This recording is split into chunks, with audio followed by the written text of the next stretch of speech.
The following program is brought to you in part by the film Backdoor Channels, The Price of Peace.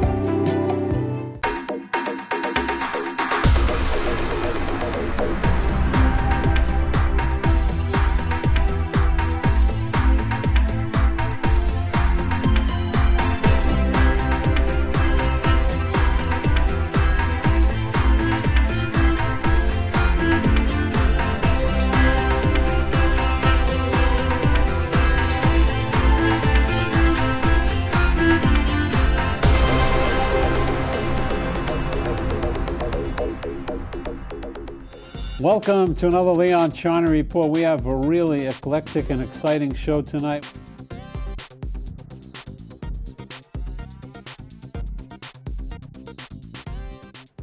I'm Ofra Graicer. I have a PhD in advanced military theory. And for the past 15 years, I've been working in the Israeli Defense Forces and other security forces around the world, teaching them military strategy and operations.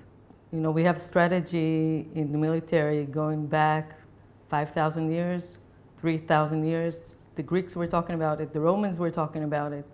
Clausewitz wrote about it in the 19th century, but really none of us knows what it means in the 21st century.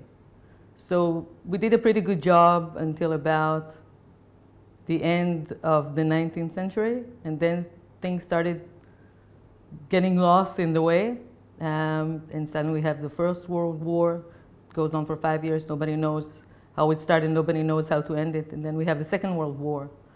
Nobody knows how it started. Nobody knows how to end it. Actually, the Americans ended it with two big bombs that finished the story. The Japanese kept on fighting, by the way, 5 months after the bomb fell. They didn't know. They were in the jungles and they didn't know. And then they started talking about applying systems approach and a more ecological approach and a more holistic approach to operations as well. And suddenly the fact that you've been a soldier and you're really good in combat and you really know what you're doing when you're fighting doesn't mean that you know how to do strategy. And it opens the umbrella for other people and for women as well. It's not natural for women to be in this field at all.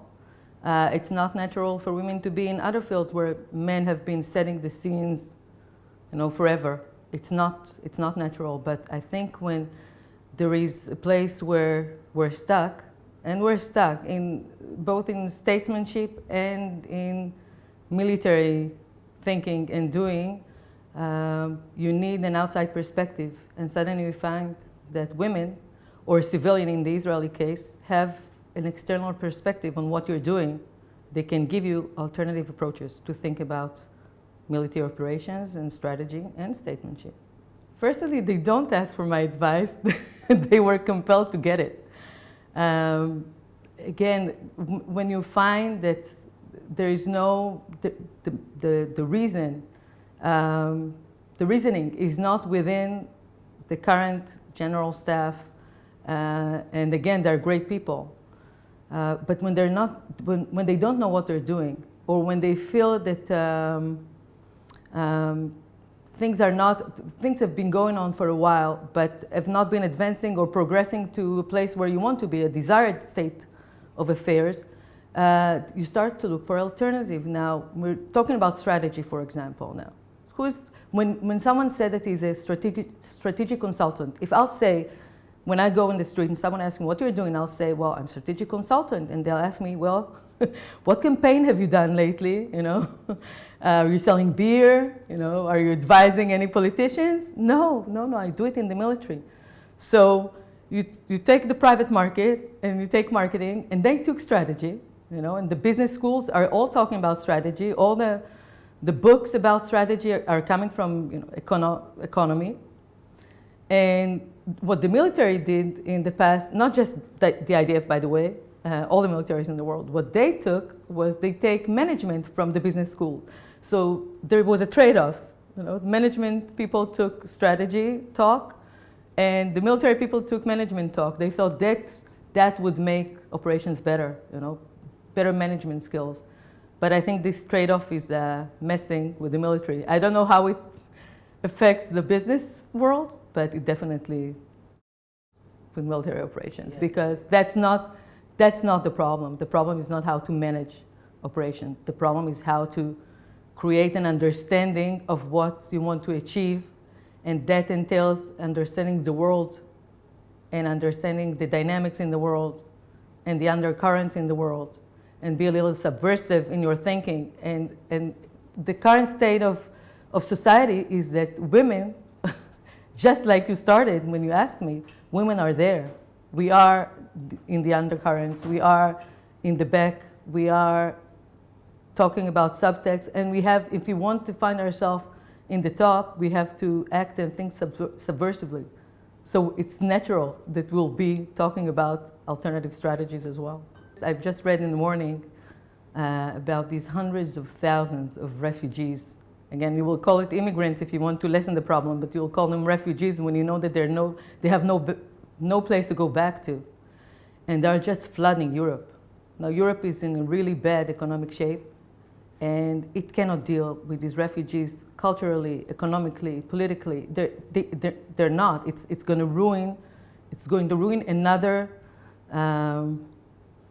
another place in the world, which has kind of been pretty much stable until about 10 or 15 years ago. It started from Africa after 2011 and all the events in Tunisia and Egypt, and then it moved to the Middle East. Israel we're still keeping it at bay, but we have Islamic State, seeds already in Israel, near Gaza, and in some places in Galilee, in Judea and Samaria. So Europe suddenly finds, it's not just Germany, and I read that Britain is, everyone is in the same problem, especially the ones next to Turkey, but not just. They need a strategy of what to do with it, and I'm thinking, so it's not a traditional military challenge, but it is a grave strategic challenge for these states, for this continent, for the European continent. We thought it was, as you say, thought it could live like this for a long time, and Africa will be in its own mud, and the Middle East will be in its own mud, and there is the Mediterranean, between them. But now there's nothing in between. They're there. So I'm thinking, well, if strategy, by the way, if a war starts, it means that your strategy has failed. So if all these refugees keep coming to Europe, it means that your strategy of keeping them out of Europe is failing. So yes, you need to do something, but you don't need to do it at this end where it's already too late. You need to do it in the origins. And yes, you'll have to go back to the Middle East and Africa to fix it, or the entire world will be spiraling. By the way, when we talk about strategy now, we are going back to the ancient philosophers, the Greeks and the Chinese. They knew some things about the world. I mean, they knew that you don't cross the same river twice. They knew that you have to be in a constant regime where you think about what you're doing when you're trying to perceive how the world is changing, and to realize your place in this changing world. And are you where you want to be, or maybe you're drifting, and you have to do some things to put yourself in an alternative place and state of mind, to keep your edge, or to keep moving in the place you want to be. So yes, you have to be in this, in the Western world, and we are all practical people. We don't mind doing some process and putting some time to it and money to it and thought to it, and bring all the smart people and find a solution and fix it, and that's it. And then move along with our lives. No. The sad thing is that we have to keep on doing it. We have to keep on this regime of thinking at the highest level, and then we'll do operations, yes. We'll do operations, whether it's the state or it's the military, or we're doing some things economically, or we're doing some things ecologically, but we have to keep this regime, and we cannot rest, and it's really hard, and it's really tiring, and it's stressful, and when you do it for some time, and we do it for a whole day, your mind is just burning, but there is no rest. I've talked to one of the American ambassadors to Israel some time ago, and I asked him, well, when do you do strategy? And he said, or how do you do strategy? And he said, well, we do it when we're not in office, and sometimes we have these first 100 days to think about, contemplate what kind of strategy we want to do. And then that's it. For 4 years, we're just going from one crisis to the other, but we don't have time to strategize and we don't have time to think. Well, there have been women in these places. I mean, there have been figures. Again, in Israel, they like to take their only prime minister, Golda Meir, and say that she was the most prime minister we've ever had. Of course, she was a woman. We see it more in and that's surprising for me. We see more women in major roles again, strategic or political. In Germany, Angela Merkel, I think she's one of a kind. I mean, but she's like Margaret Thatcher. She also did it. We had Indira Gandhi. We had some women in the Far East, and we have some women now in Europe. But as you said just a short time ago, what kind of difficulties are they really handling?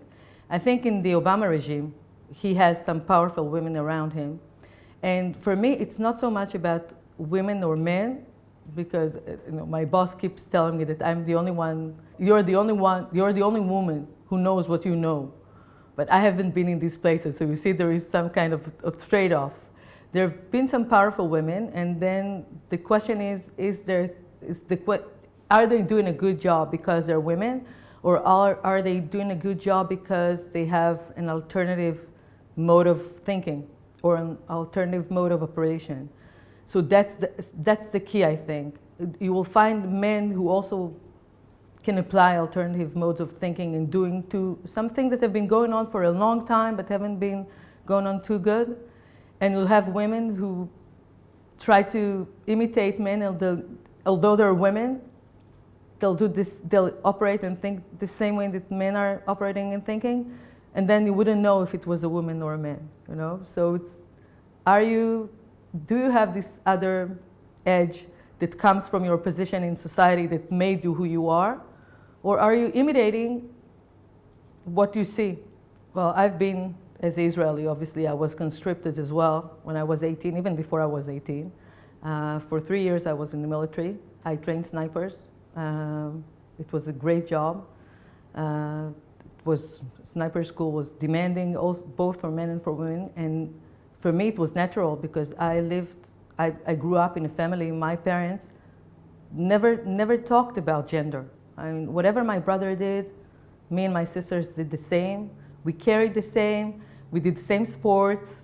We had the same interests. So in my house, it was never there. In school, it was never there. When was the first time that I encountered it? Was in the military. And although I understood it as a woman, at a certain point I understood it as a woman, they're putting obstacles for me. There are certain things that I can do. I couldn't go to Lebanon to train soldiers. My fellow officers could do that, although they were inferior to me professionally. So, okay, that was the first time I got this gender bite. That, okay, there are men who are telling what you can or cannot do. But what was more surprising to me is to realize that not every man who the military tells him, well, now you're going to be a soldier fighter because physiologically, you have what you need. Suddenly I realized as commander of some of these soldiers that they are not warriors. Psychologically, it doesn't fit them.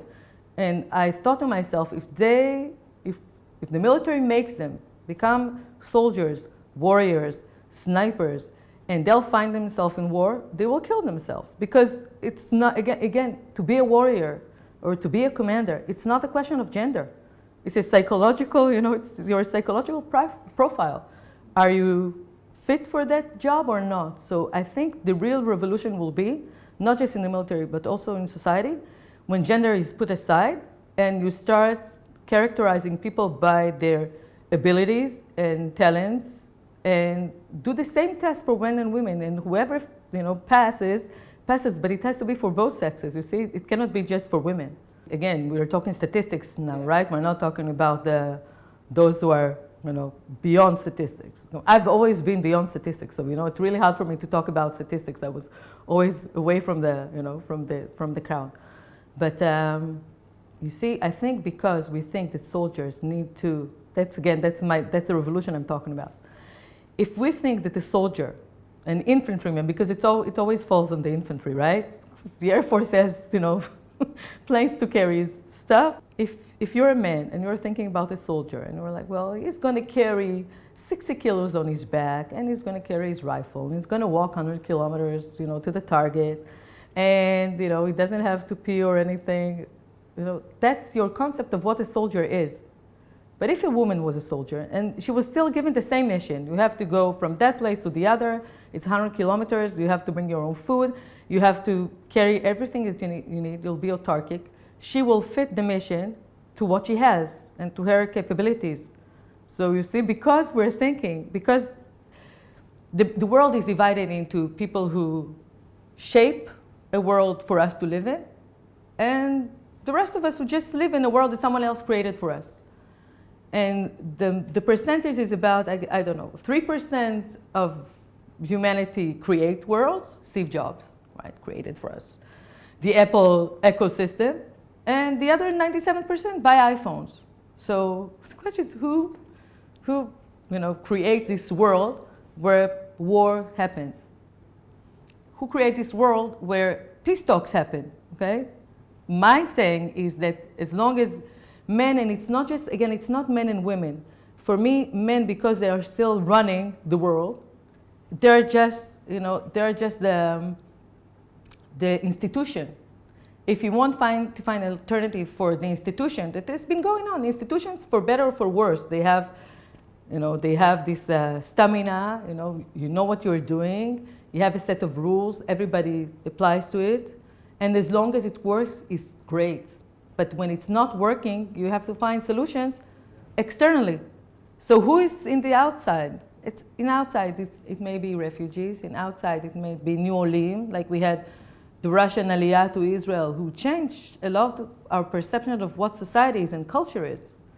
And in the military and in statesmanship, I think women, just because they were, on the side, they will provide an alternative. To certain extents, the professional world that I live in takes a lot of things from the postmodern approaches.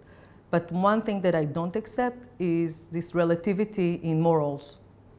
And for me, when people talk to me about why am I not for peace, in the sense that we're talking about peace now between Israel and Palestinians, for example, or why am I not, why do I think that we shouldn't allow the Islamic State or certain Arab countries run their countries the way they run it because of their relationship to women.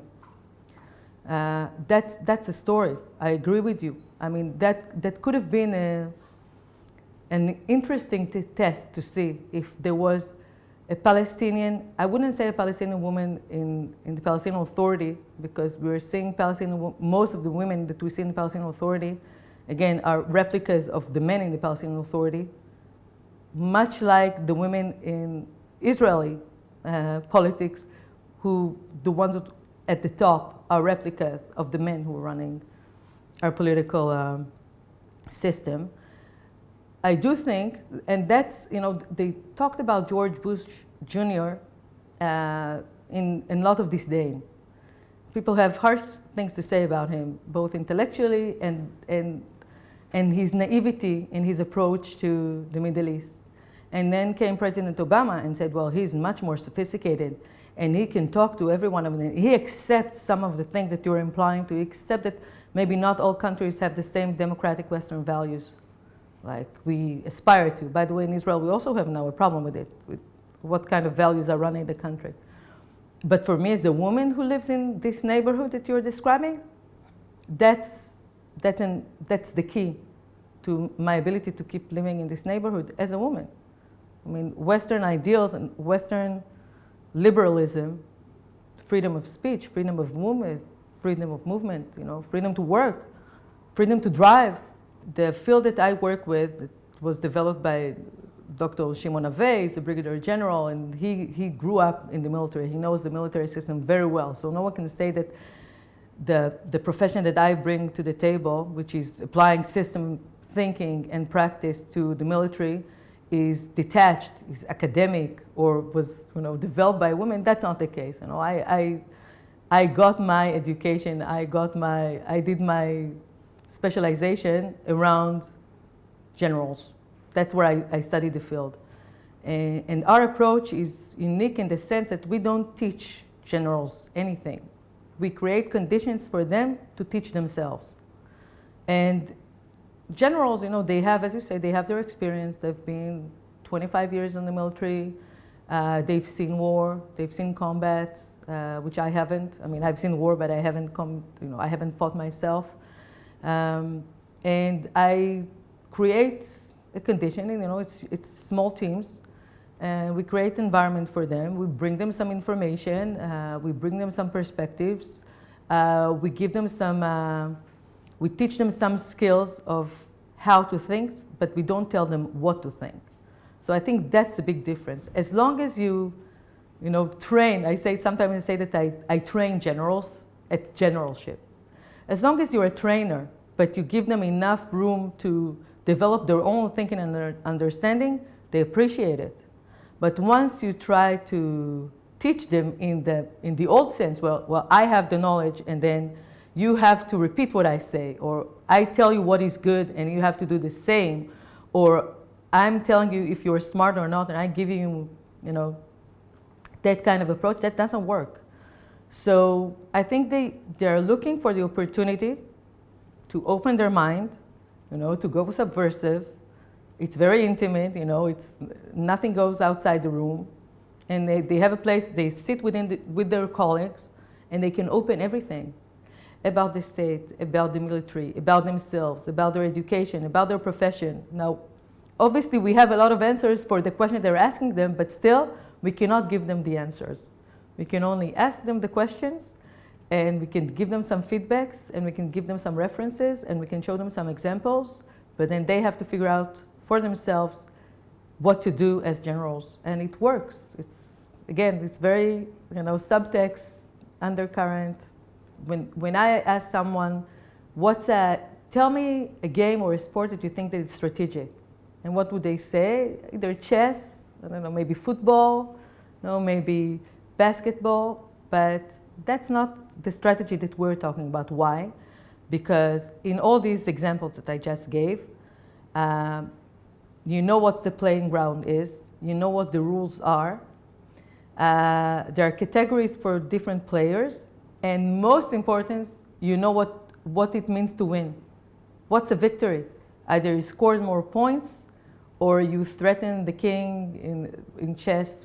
So you know the playing ground, you know the rules of the game, and you know who wins. There's no place for interpretation. Okay? In our world, the playground keeps changing. The rules of the game keeps changing. The players keep changing. A soldier, an Israeli soldier, who is a reservist.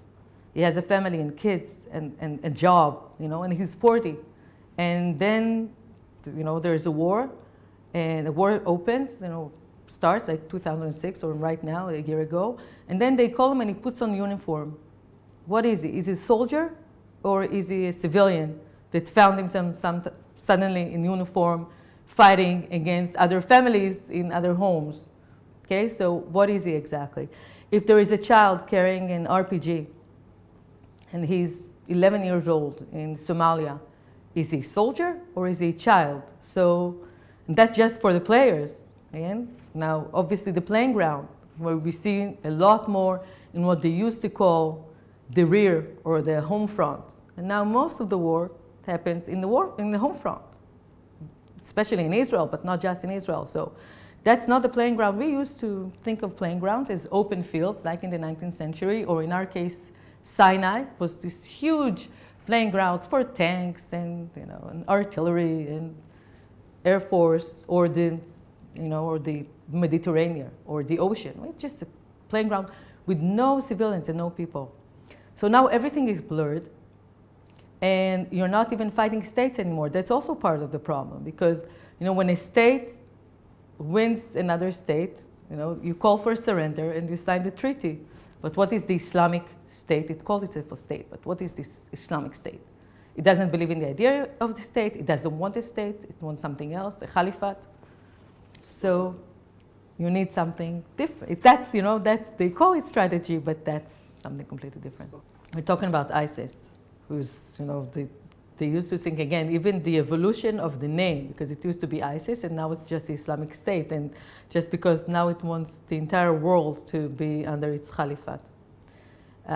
I think with ISIS what happens, again, in the natural evolution of things, is that first the world was looking at the Assad regime and its partnership with Iran, and they were the big devils and we were the little devils.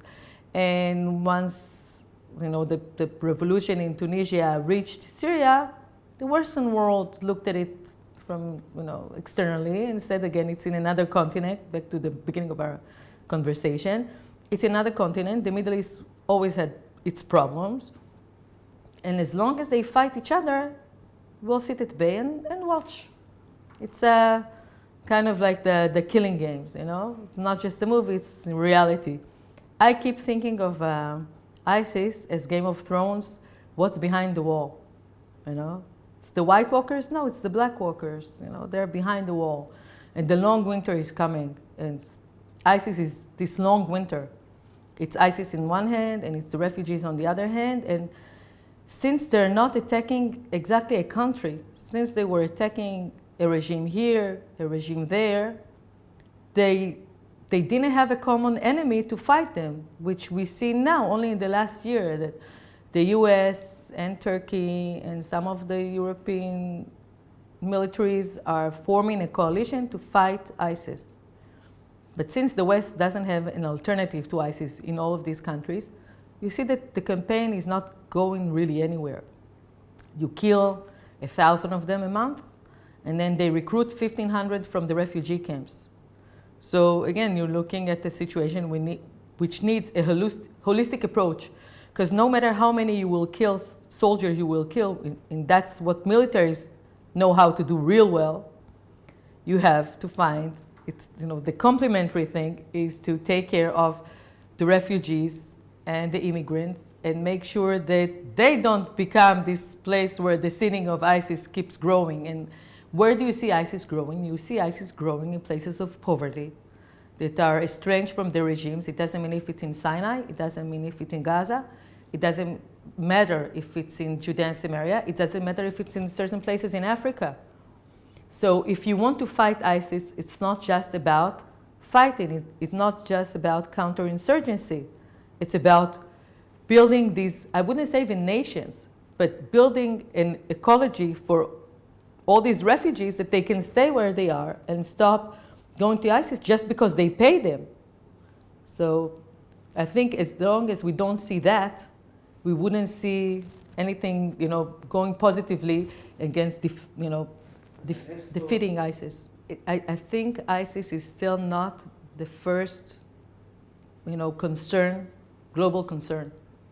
And that's why still, we had this nuclear deal with Iran that is changing the situation in the Middle East dramatically with Iran and Hezbollah, and Iran is also one of the biggest from its own interests, but this is the most people who are fighting ISIS now in Iraq are Iranian soldiers or Iranian-backed militias because they have an interest in fighting the Sunnis. So I think we'll start seeing alternative coalitions, and in these alternative coalitions that are fighting ISIS or cooperating with Iran, and Israel has a problem because Israel hasn't changed to this moment, as far as I know, its approach towards talking differently with Iran because we have a common enemy, or talking differently with Hamas because we have a common enemy. You see, ISIS is the common enemy of Hamas and Israel in Sinai. It also threatens Hamas. It's even more extreme than Hamas. But we don't talk to Hamas because Hamas is a terror organization. So now we have categories of terror. So I think as long as we don't see a different approach to our traditional enemies, we wouldn't see any change. And if you're asking politicians don't like being people telling them what to do, They're sitting at the top of the Olympus and they're trying to run the world. They need more humility, and they need, it's not a question so much about who advises them.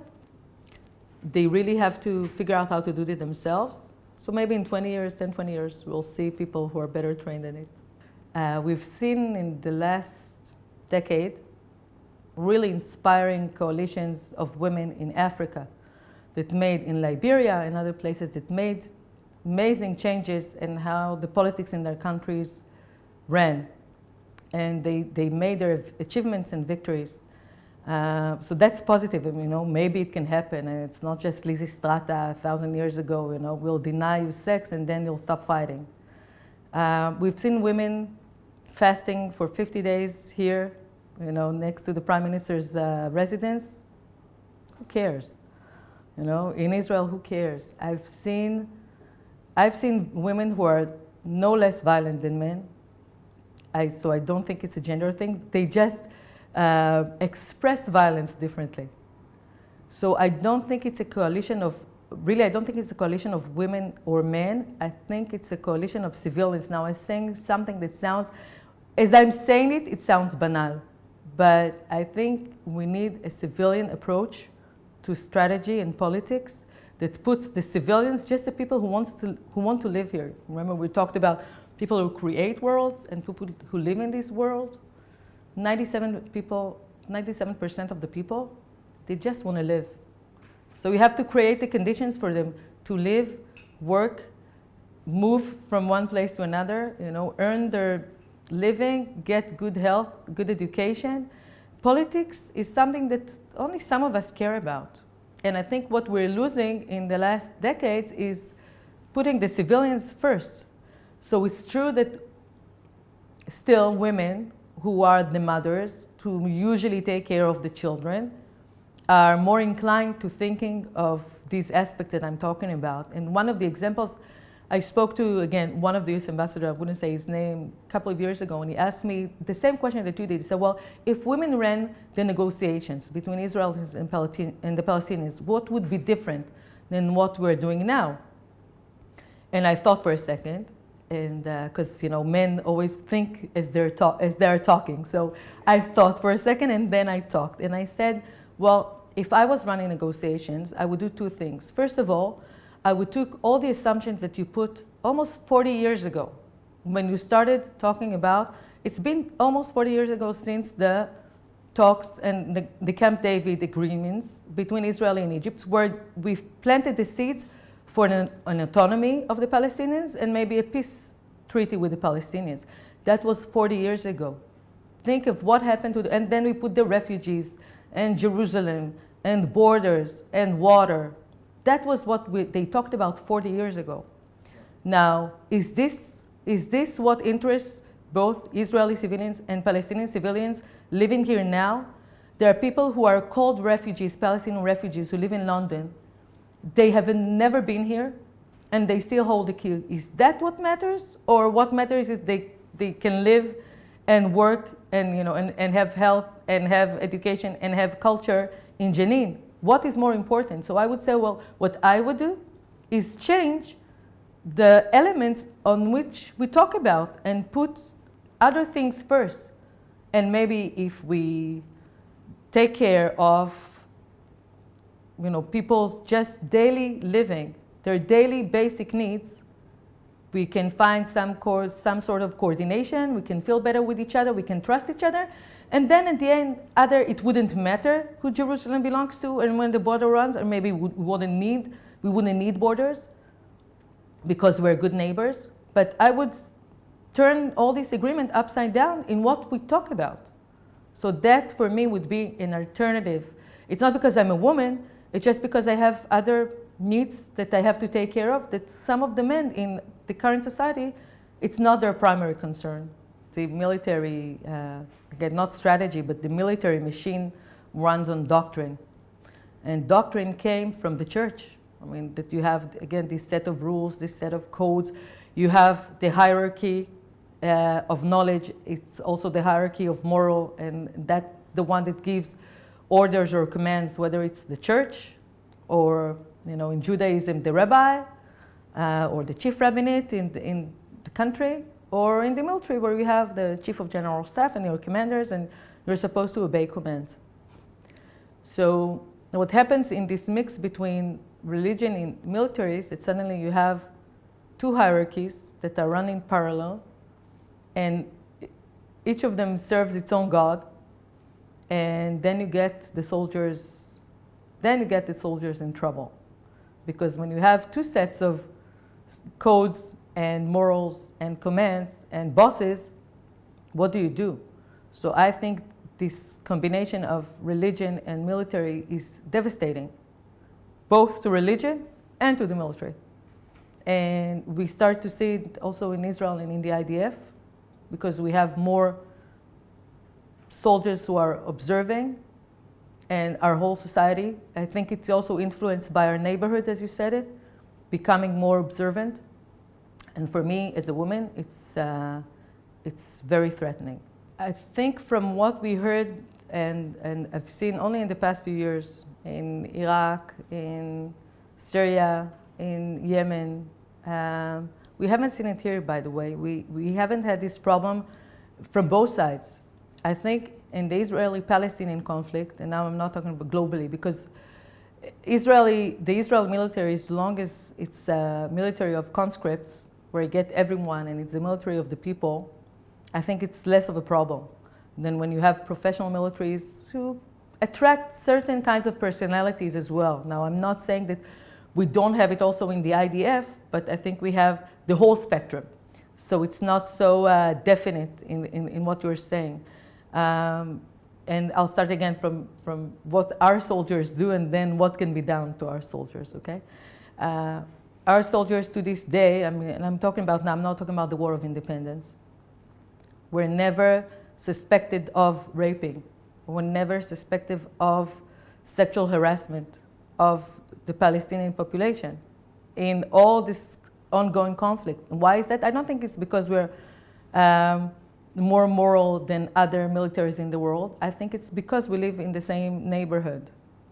So now what happens to female soldiers and what happens to female fighters? I think once a woman will be in that position, again, psychologically, her profile will be one that she'll handle it. She'll handle it. And I'm not even talking about what happened in some of our, Mustafa Dirani, for example, now I'm going to a very different extreme. He said that certain things were done to him here in interrogations that I don't want to repeat because I don't know if it's true, but he said that he was sexually molested and harassed by his interrogators. So unfortunately, it can happen once you are captured by sadistic people. They can do anything to you.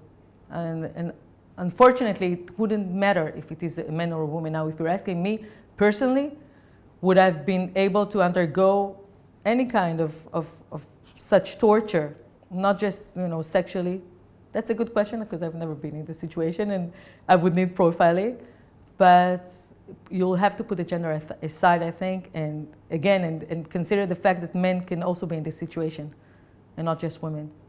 I think, again, and I know it's going to sound naive, but I think since we don't have any intelligent thing to say about how we are going to be with our neighbors and around the world, how we're going to fix things politically, I think we have to start to think of what we leave for the next generations ecologically. I mean, are they going to have, I'm not talking about hugging trees now. I'm talking about the infrastructure, the basic infrastructure where our children and their children can live. And I think we're destroying the world. So if we can do a little bit more ecologically and ecosystem-wise for peace, and not just think about borders and Jerusalem, I think at least we're not going to ruin the chances for our grandchildren to do peace someday. It runs in two parallel tracks. One is we have to take care of our environment, and the other, we have to fix the world politically, strategically, economically. And I think we have to put, again, that's what the ecosystem means. It has all these layers and all these dimensions, and you have to put all these people in one table, and you have to bring people to the table that you haven't talked with in the same situation, and they have to figure out something together. and not just, talk to tree huggers separately and then talk to the industrial complex separately. You have to put them in one table.